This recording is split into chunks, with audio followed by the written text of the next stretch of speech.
let's get you up to speed now. This morning, we have new information about the APS worker killed after an explosion in downtown Phoenix. The fire ripping through an APS underground electrical vault at First Avenue and Washington Sunday night. 42-year-old Rick Castillo lost his life in that fire the night before his birthday. The cause of the massive explosion still remains under investigation. Right now, the Wells Fargo Tower, the Phoenix Municipal Building, the Maricopa County Administrative Building, and Phoenix Convention Center South Hall are all still without power.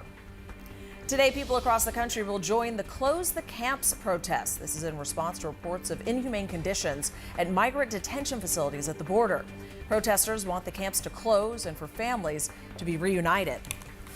Well, we are just 2 days away now from a big 4th of July celebration in Washington, D.C. that seems to be growing in size and controversy. President Trump announced there will be tanks on display and flyovers of military jets. He's also planning a speech from the steps of the Lincoln Memorial. Some are worried that that would politicize the holiday. Critics are planning their own counter-protest. And now you're up to speed. Don't forget, you can always find the latest news on our website, 12news.com, or the free 12 News app.